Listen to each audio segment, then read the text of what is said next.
Hello and welcome to Just Onside. It's Friday, it's the weekend, it's time to enjoy oneself. So I'm certainly going to enjoy my weekend. What about you, Uwais? Yeah, it should be a good weekend, Ayub. A lot of sport, a lot of football, some UFC as well, which I know is tickles your fancy. But yeah, It no. doesn't, it doesn't. I hate it. I'm not a violent man. I'm a lover, not a fighter. Said nobody ever. But no, I'm looking forward to the weekend, but it's good. But there's definitely a nip in the air. The winter is here for sure. It certainly is. So I've got my gilet on. As always, the good lady's not turned the heating on, so I've got to keep warm this way. Your good lady doesn't half take a bashing on this podcast.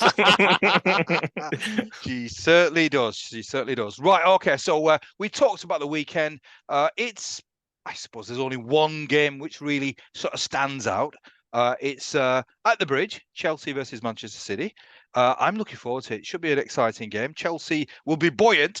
Not sure exactly how they'll sort of feel considering they beat 9 men, but certainly it's a good victory against Spurs. So how do you see that game sort of panning out on Sunday?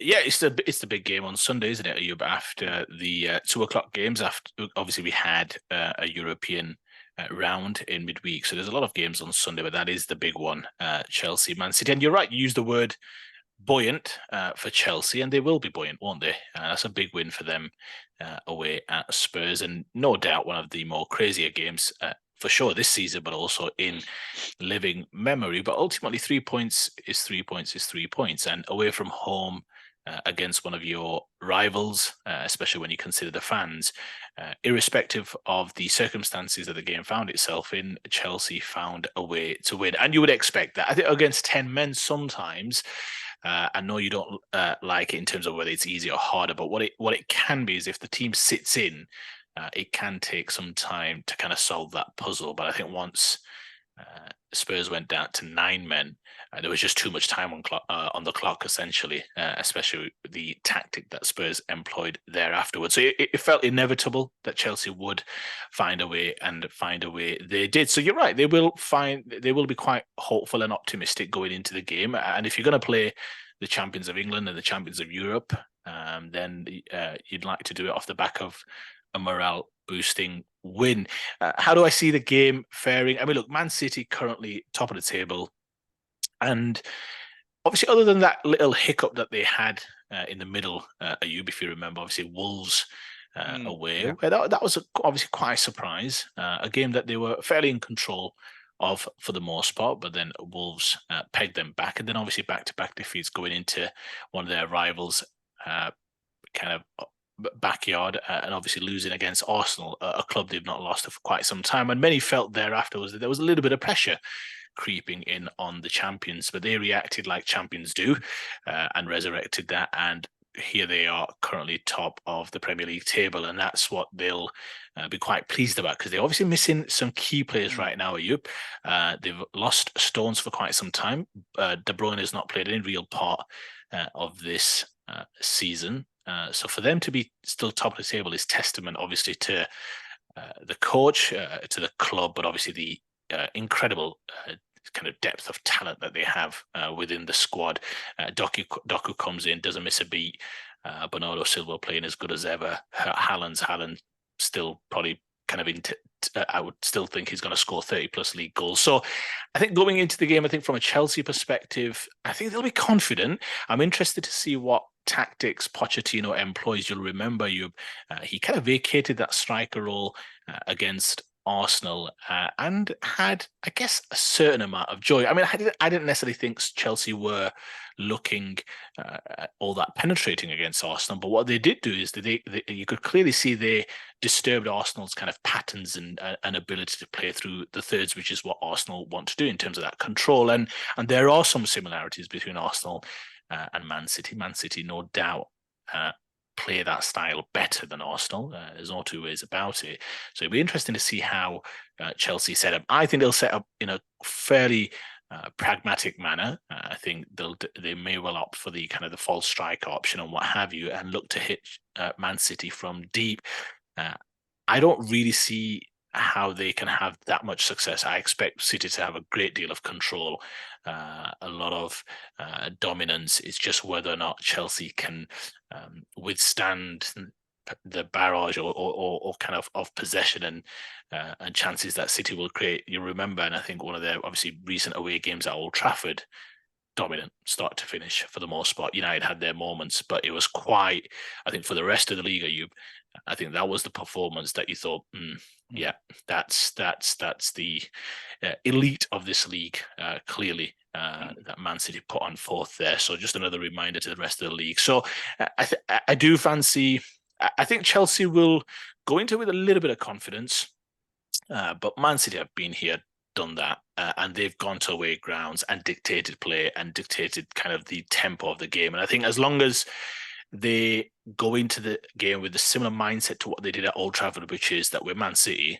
let's show these boys what we're about, which was a slightly different approach to how they arrived at Emirates. It was a very cagey, I think they would have been happy with the 0-0, to be fair, at the Emirates. So maybe a great deal of respect for Arsenal. But I don't see that being the same approach coming into Stamford Bridge. So I expect City to be, I wouldn't say comfortable, but I think for the most part, they will have just a little too much. I think it's a little too early in the Chelsea journey, let's say, under Pochettino. And you saw that a little bit against Spurs, didn't you? Where you think it just shows there's still certain elements within this team that's just going to take some time in terms of consistency of selection, patterns of play, players coming back from injury in and out. Reece James obviously played a certain amount of minutes in that game. He's obviously withdrawn or at least asked not to be selected in Gareth Southgate's recent England squad. So I think it's just a case of getting some consistency of selection for Chelsea. I just think it's a little too early for them, and I do expect City to be, on the whole, fairly comfortable and eke out maybe a 2-0 victory. I agree. On the result, my only my thoughts on City this year are that they probably will win the league. I mean, there's no question. They've still got an unbelievably good side. And you've got Liverpool winning the league, Ayub. But yes, yeah, oh yeah, of course. I forgot. Liverpool will win the league, but they'll probably. I mean, what I was going to say about City is that this is probably. I mean, it sounds a ridiculous thing to say, but I think this is one of the weaker Manchester City sides that they've had over the last maybe 10, 12, 13 years. But I use it in the context of, we're talking about Manchester City. I think losing Gundogan is massive, is huge. I thought he was an exceptional player. I really thought that it was a strange decision. I know it was about length of contracts, but he was instrumental in the success that City have had over the last few years. De Bruyne, absolutely. KDB he's one of the greatest players I think the Premier League has seen, but he misses large portions of the season. So straight away, that's two absolutely key gun players that are not playing for City. So in a sense, it's always going to be a slightly weaker side, and that's the reason why now they've got such an array of riches that perhaps they can compensate against more sides not having those caliber of players. But I just think this season they're there. I won't say for the taking, but certainly for the big clubs. So for Liverpool, for Chelsea, for Arsenal, for Tottenham, there's an opportunity. There's a small chink in the armor of Manchester City. It's whether they can take it, whether they can exploit it. And I also sort of think that the problem with Guardiola, I mean, I say the problem with Guardiola, I mean, this is one of the greatest managers, at least in terms of trophies. But he sometimes, in my opinion, my humble opinion, tries to be too clever. When you've got so many good players, sometimes let the players play.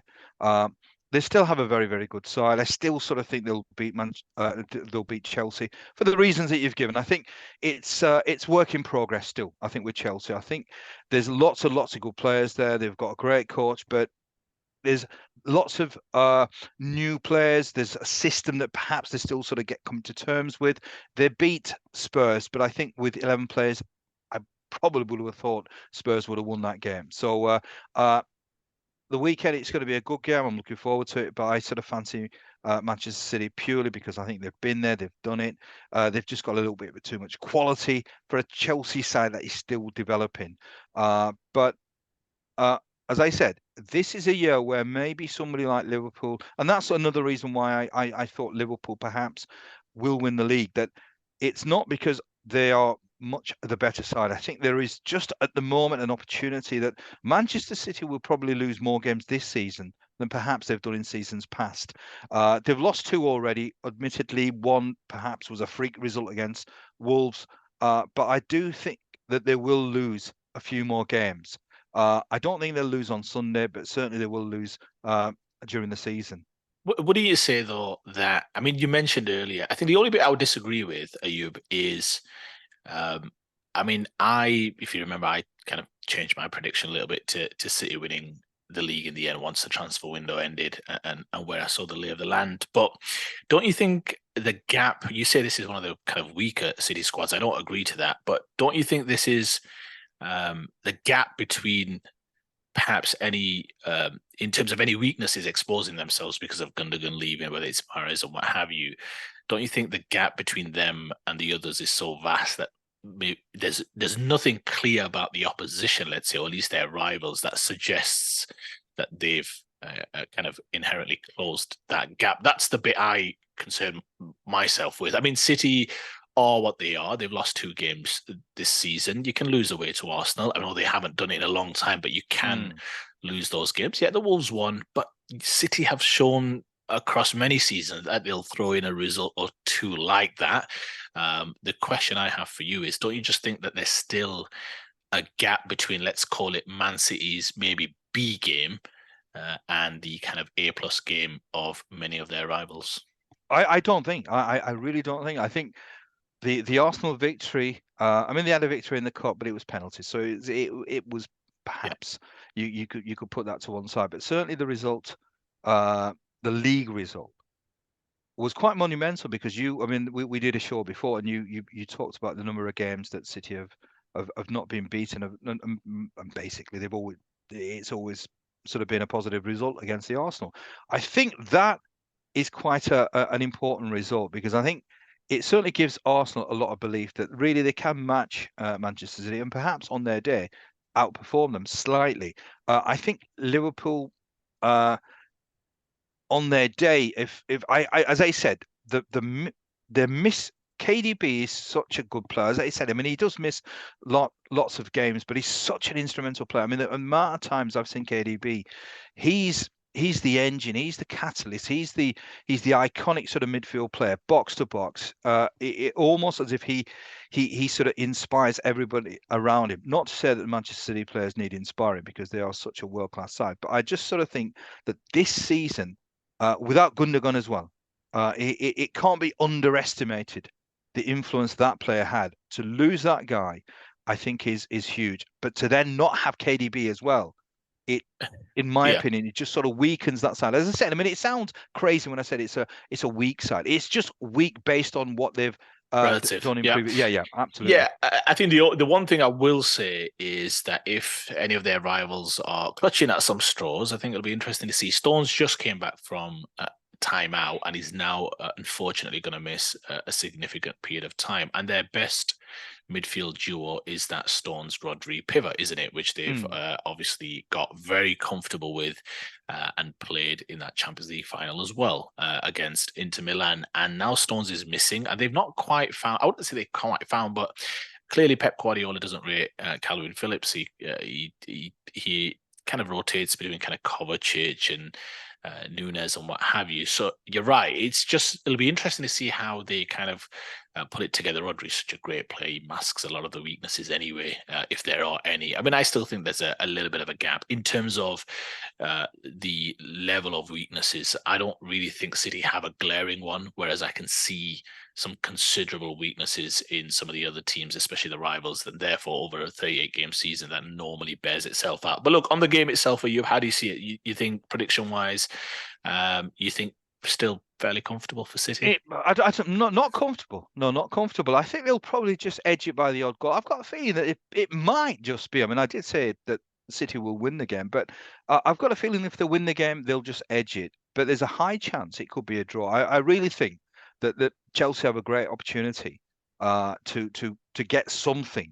to get at least a point. So I'd say if you're forcing me to make a prediction, it'd probably be maybe 2-1 for Manchester City. But I think there's a high probability it could be a draw. It could be 2-2. Interesting. Yeah, I think City will have too much. Too much. We'll see on Sunday. We'll see about Indeed. sort of 6:30ish. Right. It's the international break after the weekend's fixture, so we thought we'd just look at what's happening so far in the season. We've got the usual suspects in the top four. So what I want to ask you, Uwais, is what's your thoughts at the top of the table? How do you think it's panned out? Who do you think's maybe exceeding their expectations? Who do you think is performing as they should do? Any surprises? And what's your thoughts going forward? Yeah, no.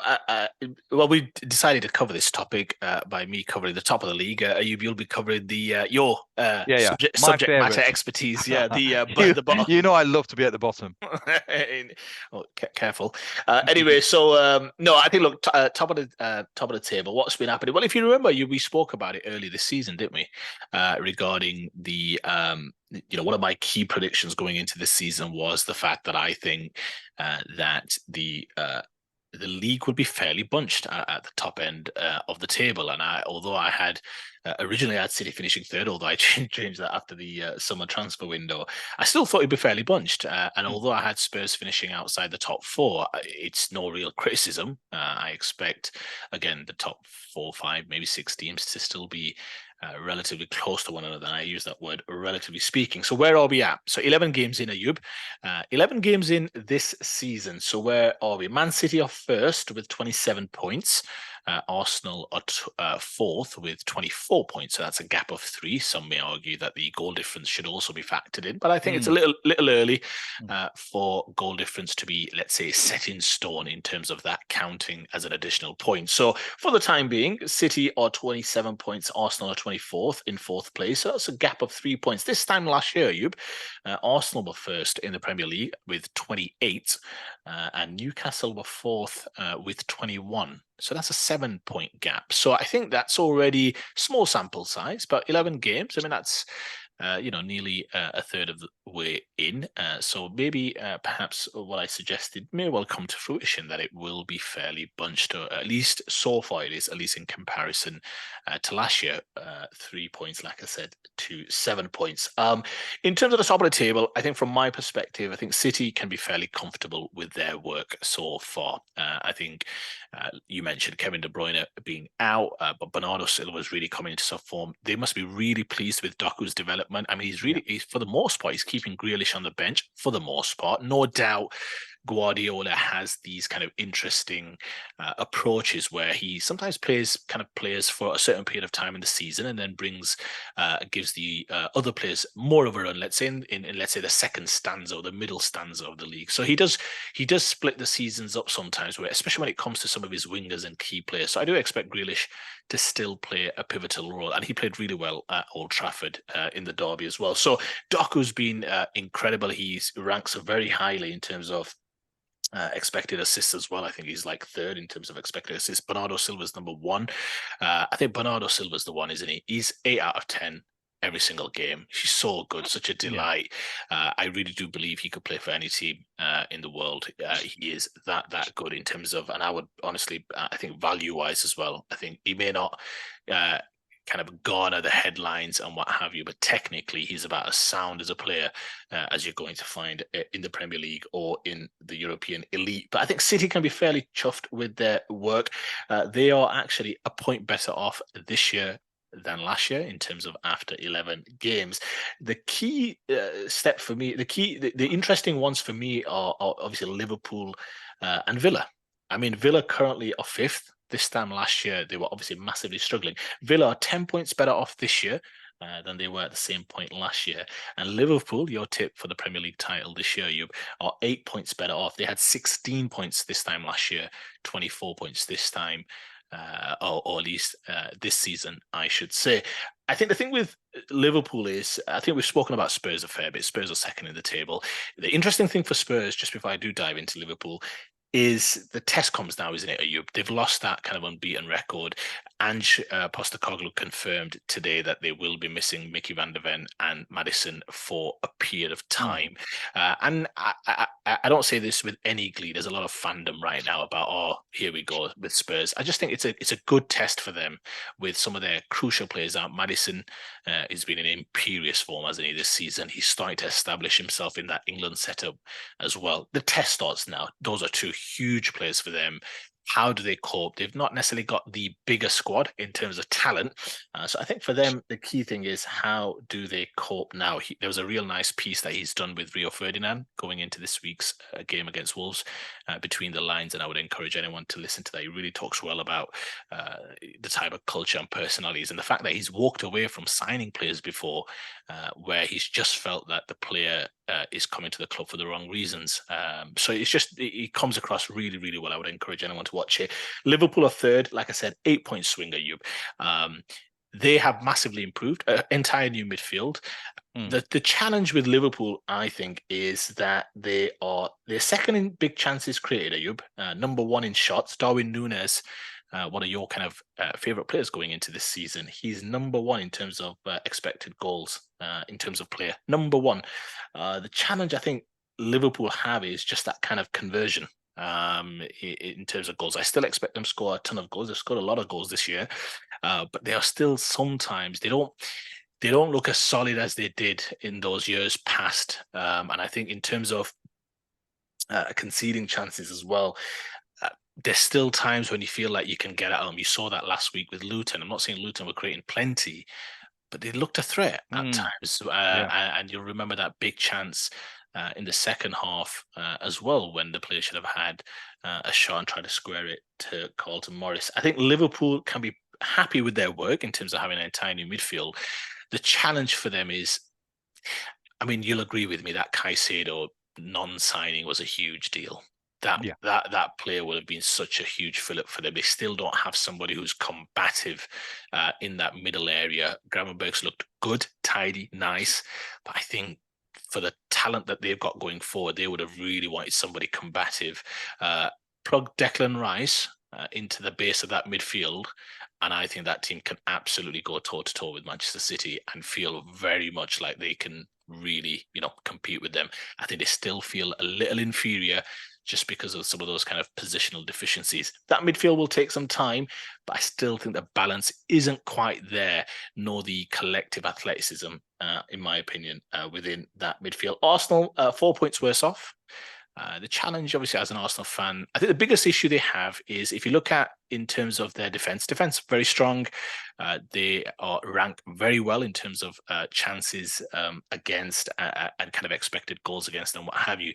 The biggest issue, Ayub, is, as you know, with football is the more control you try and have in games, I guess the less threatening you can be, and you've got to consistently find ways to break teams down. And I think Arsenal, in my opinion, sometimes just don't quite get the balance right. They don't have anybody in the top 10, top 15 in terms of ball carries, although you saw that change slightly in midweek with Martinelli causing absolute havoc.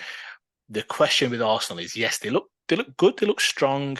Declan Rice has been absolutely top-notch. I just wonder, it's just that balance between kind of having that risk-averse nature in terms of some of their passing, very conservative at the best of times. So that's the top four. I think that the key thing will be Liverpool, I think, have got City coming in a couple of weeks. So I think that'll be a big litmus test for them. And obviously, Spurs will be interested to see how they get on. Arsenal fourth, but they've got a decent run of fixtures now, Arsenal. I think after losing obviously to Newcastle, so they'll be hoping to kick on. Just very quickly in terms of some of the other teams, and I might let you kind of talk about United a little bit, but Villa, incredible under Unai Emery.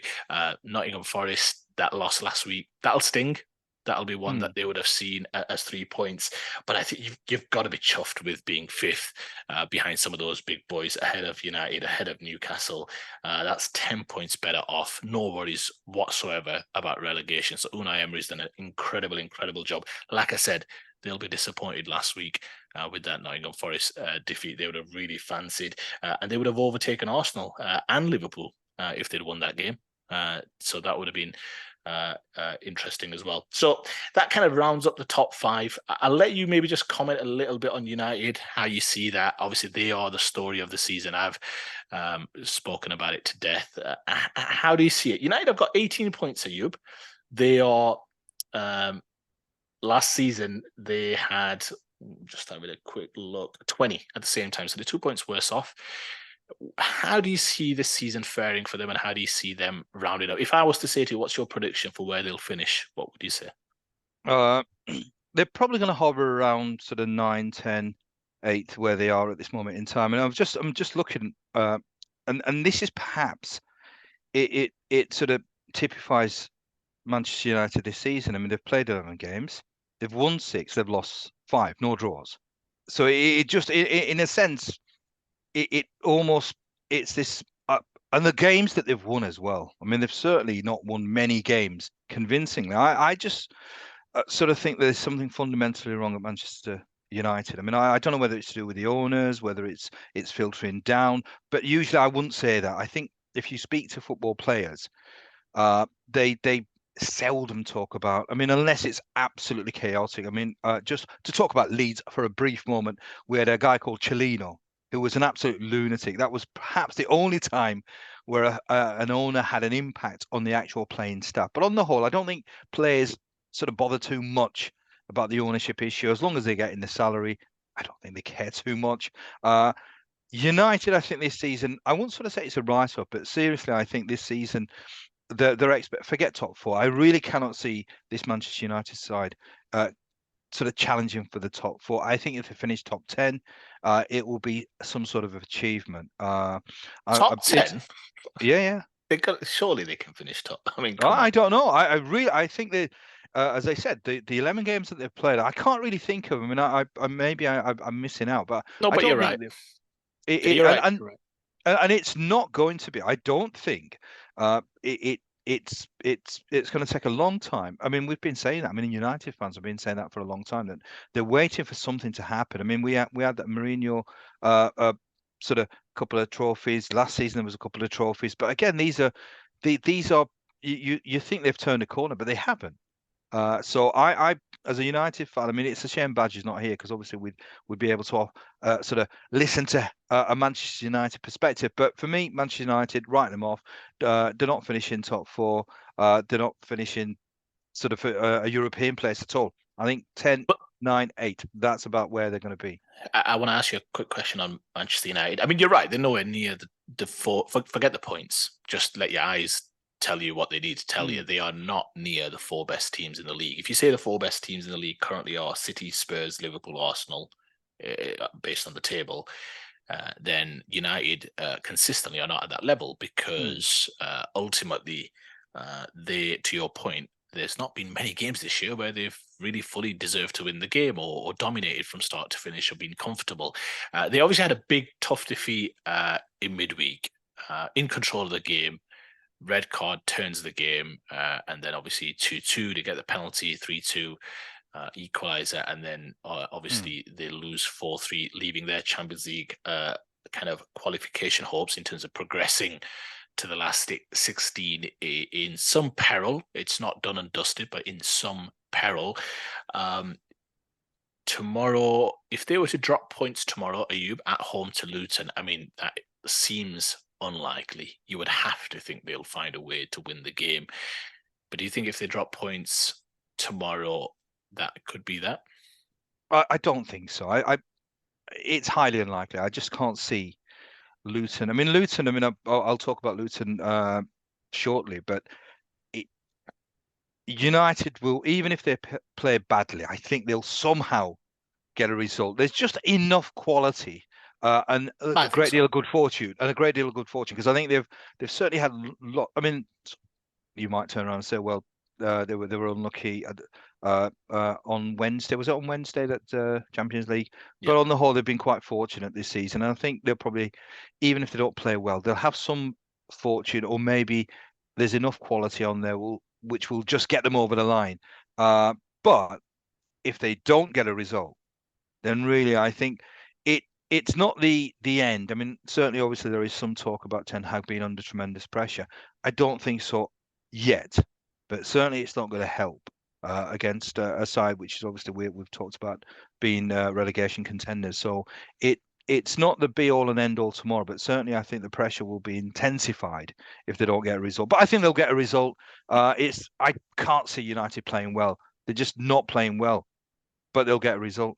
Yeah, I mean, it'll be interesting to see. It's a big game for them. You wouldn't think so. It should be a shoo-in, but they will feel a little bit of the pressure. Early goals should settle that. I agree with you. I don't see any way that United don't win the game. Famous last words. But I do think if they do drop points, again, I wouldn't want this to happen because I still think you've got to give time, and there's a few other issues at Manchester United before I would even consider about the manager. But I just think there's some moments that happen in amongst a manager's kind of when he's going through a difficult spell where you feel like, oh, this game just feels like one of those where if it doesn't go well off the back of a Champions League defeat, I think that might convert another kind of large percentage of United fans to say, you know what, clearly the players are not resonating with the message that Erik ten Hag's giving. But anyway, they are. I mean, there's another way to see it, which is to say, look, we've been absolutely rubbish, and we're 6 points off top four. So, I mean, I don't subscribe to that theory because you're right. They've actually gone at some points when they've not deserved it. So, look, there's plenty of time to rescue this, but they need to get going quickly. But you're right. Right now, it'd be very difficult to see how they forge themselves into a team that's one of the four best in the country. Right, that's enough about the top end of the table, Ayub. In terms of the bottom end, because there's a lot of interesting stories there. Sheffield United obviously got a huge win last week against Wolves in controversial fashion. Bless Wolves, they seem to always be losing or dropping points in controversial fashion, but a huge win for them, Sheffield United. But how do you see the bottom taking shape? Are you still of the opinion that the bottom three teams, as they, well, you originally said, I think the promoted teams, but I'll leave it to you. How do you see that? How's that settling down? 11 games in, we've got enough of a sample size. What's your view right now? I mean, you were talking about the top four, and I think what's happened now, there is a bottom four. Last season was quite an exceptional season because even into, I think we were into game week 30, where there was 8-9 teams who were potentially in the relegation dogfight, and it really was. It was one of the most exciting. If you were in the mix, you weren't really excited by it, but it was quite dramatic, and there was lots and lots of teams. I think all the way up until 12th position. It was potentially any of those sides could have gone down. I think now there's a top four and there's a bottom four. I think the bottom four sides that you see now, three of those four will be relegated without a shadow of a doubt. I think. I'll just go through the points. Sheffield United bottom on 4 points, Burnley above them on 4 points, Bournemouth on 6 points, and then Luton on 6 points. And then there's a gap of 5 points between Luton and Everton. And I've always said at the bottom, to get 5-6 points is about 7 or 8 games. It's not. It's not just a couple of games. Speaking from experience, but yes, absolutely. So that's why if you can create some sort of distance between yourself and maybe the relegation spots, it creates it's a good buffer to have, because at the bottom it does take a long time to sort of claw those points back. So I sort of commented about Luton. I mean, it's become. We had one. I think one where we did. It was over 2 million views on one of the shorts that we did about my admonishment of Luton. I must confess, I have been very, very impressed by Luton. I wrote them off, and I was being honest as well. When half jokingly, sort of really being critical, but I think there was a great element of truth in that I did really think they were the weakest side, perhaps, that was ever going to be great in the Premier League. I do take it back. I think the performances, especially last week, where I actually saw 90 minutes of a performance by Luton, what Rob Edwards has done is absolutely fantastic. I think sometimes we are always commented about great managers because they're managing a great team. Sometimes you've got to give respect and kudos to a coach, because the team is not full of stars. I mean, we've got a couple of journeymen that played last week, Townsend and Ross Barkley, but the rest of the team was sort of players who have played primarily in the lower leagues. Uwais, I was commenting on Uwais on the last show that we did. I genuinely believe that this guy was must have been playing in Europe, must have been playing for one of the better teams in Europe, or certainly, if not the better team, certainly a team with some sort of status. I could not believe my eyes when I sort of did my research on Google that he'd been playing for Rotherham. And it wasn't just a case of a few games. He'd been playing for Rotherham. He's played over 120 games for Rotherham. So he's obviously been playing for a long, long time for Rotherham. But he was exceptional last week. And I presume, I mean, I've not watched sort of games before, but he must have been playing pretty well throughout the whole campaign. Same with Carlton Morris. I mean, this is, again, he's your archetypal centre forward. You'd probably get sort of their tenner penny in League One, League Two. But again, he holds his own. He's a bruiser. He's sort of, he's not cowering from being in the Premier League. He's reveling being in the Premier League, and this is what I think Rob Edwards has done. I think what he's instilled in these players an attitude that, look, you're not just here as fans, as observers. You're here to really sort of make a name for yourself. And these guys, I think, I've got to be honest, after watching them last week, I think they'll probably stay in the Premier League. I think the bottom three, as we have it now, will probably go down. I think Bournemouth, for all the money they've spent, and the coach, and again, I'm eating humble pie. I was bigging up Iriola, saying that they've made the right decision. I think so far, it's a huge mistake that they've made. You were right, Gary O'Neill. I think is doing wonderful things at Wolves. Wolves are playing decent football. They're getting decent results as well. I think they will be safe, absolutely safe. I think they've got enough quality. I think Gary O'Neill is a fantastic young coach. They've got enough results thus far, and I think they will get results as the season sort of progresses. Burnley, I mean, we've got George, dear friend of ours. They're in big trouble. They're in massive, massive trouble. I mean, he did say to me before these last, I mean, tomorrow's game and the two games preceding, he said that he's confident they'll get 6 points. They've got 0 points. They're playing the Arsenal tomorrow. The thing, I love George's optimism. I mean, it's a team. I mean, heading into his prediction, they played 9 and they had 4 points. And I just love, I love how he's like, yeah, we'll get to 10 in the next 2 games. I mean, maybe back to your original point about how teams kind of taking a lot of it takes a number of games to get these wins. I mean, it's interesting you say about the bottom 4, because you might be right. I mean, the goal difference we mentioned at the top end, I mean, City have the best goal difference, and it's by some margin. The next best is Newcastle United. So there's a -4 gap or a +4 gap to Newcastle, let's say. But at the bottom also, you'd say the bottom 4, I mean, it's clear they've got the worst goal difference in the league. So maybe that is worth another point. And then when you think Luton are 5 adrift of Everton, I think you might be right in terms of just the fact that it could come down to just those bottom 4. Still, a lot of time left. Can you imagine one of those bottom teams manages to somehow get back-to-back wins? I mean, that would be just incredible, because that would really get some of the others into it. I think it's too early to tell in terms of who's going to get relegated.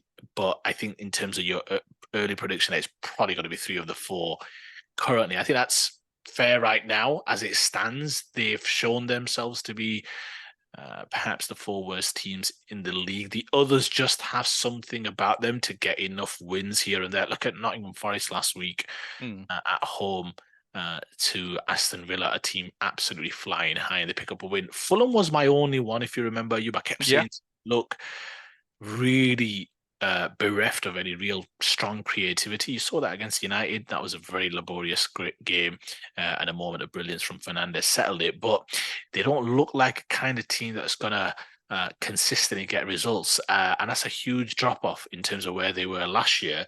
Last year they were 7th. This time last year. So they to be in the kind of bottom 6, that's a big drop. So you're right, I'm with you. I think it's going to be 3 of the bottom 4, but still time for one of those 4 to pick up a result. Who knows? Burnley going into the Emirates tomorrow. You can't see it, but you need to start somewhere. So I think if a team can just pick up a few unexpected results or a win from somewhere, that might well drag some of those others. But you're right, if that 5 points becomes 8, becomes 9, maybe 10, then yeah, it's 3 or 4 for sure. But it'll be very interesting, and I think it will be fascinating. And it could well go down to the wire, Ayub, to be honest. It may do. It may do. I mean, it's like you've obviously never supported a team at the bottom because it's the hope that kills you. All this, if we could just get a result, it never quite happens because as I said, from the last 2 seasons, getting a few points is extremely difficult when you're at the bottom because it really is. Every single game it's a mountain to climb, and the only times that you really sort of think you're going to get a result if you're playing sides which are sort of in and around you. I just sort of think Dyche has just sort of worked out how this Everton team can get results, albeit they're not going to win loads of games, but they'll certainly do enough. Same with Wolves. I think Crystal Palace are always going to be sort of mid-table. I just sort of think at the moment, when I look at this bottom 4, I can't see any other team being dragged in. These teams will struggle to get points. These teams will struggle to get wins. The only time is when they play each other. Those will be massive games, which was why I said to George when they played Burnley played Bournemouth, that it's huge. Bournemouth, I think 2-1 winners. There was a late goal disallowed, so obviously it's heartbreaking for Burnley. But I mean, of all the teams, I mean, Luton, I'd be absolutely delighted if they stay up. Seriously, I have no problems having egg on my face. I have absolutely no problem. I mean, I've got huge balls of humble pie. I don't mind. I'll eat as much humble pie as possible. The team I want to go down is Bournemouth. I've got personal grudge. It's personal now. So Bournemouth, I was absolutely delighted that they're in the relegation mix. I mean, for various reasons. I mean, I've highlighted those reasons. As I said, there's no, it's not based on common sense. It's purely based on personal hatred of some of the players that have gone jump ship. Iriola as well. So I want Bournemouth to go down, and I think they will do. I think they will do. Very few of your frustrations are based on common sense, so you don't worry. So I don't think you need to kind of talk about that too much. I mean, what's really interesting, Ayub, is that after 11 games this season, I don't think we've had any managerial casualties, and maybe that is testament to the fact that many of those teams feel like a Fulham would be a perfect example. I think Marco Silva's fine in the job, and I think this year was always going to be challenging in terms of losing Mitrovic and perhaps not being able to get the type of players that they would want in. I mean, they nearly lost Palhinha as well, so that they really probably would have been in a lot of trouble if they'd lost Palhinha on deadline day. But there's been no managerial casualties. There were some rumours, if you remember, early on this season, Ayub, about a Sheffield United boss after that. I don't know if it was just after the Spurs defeat, or I don't think it was after the Newcastle. Yeah, maybe after the Newcastle mauling at home, if you remember. But there's been no managerial casualties, and it'll be interesting to see if that continues. Normally, this kind of second international break. I mean, let's see. I think maybe who knows? You don't wish that, but there could be something. But it'll be interesting to see because Luton Town, you mentioned. I mean, to be outside the relegation zone, irrespective of 6 points, is some achievement. Now, you might say, well, the others aren't up much snuff, but in the end, that is not a position that many would have forecasted. Well, I certainly didn't. Well, you've said that they're going to finish with less than 10 points, so they've only got to get another 4 more the rest of the way through. And let's be honest, Ayub, if it wasn't for Liverpool's heroics in injury time last week, that would have really, and that would have been an incredible win. And then you wouldn't, and then the others just above them would have had some issues. So let's see. Relegation zone should be, or the battle at the bottom should be interesting, and it could be a record low points that keep you in the league this season, perhaps, because one of those 4 teams will obviously be staying up. But no, good discussions. Let's see how it shakes out. Right, that's our thoughts on the top and on the bottom. So as always, we'd love to hear your thoughts on who you think is going to win the league, who's going to finish second, third, and fourth, and who's going to be relegated. So that's it for today's show. We'll probably shoot on Monday. We'll obviously recap the weekend's event. So let me do the usual stuff. Subscribe if you haven't. Smash a like. The subscribe button is here. But obviously, as I always say, don't press that because nothing will happen. You've got to do it on your machine. Share with your friends. Have a wonderful weekend. It is a little bit nippy, so make sure you wrap up well. But until the next time, don't stray off.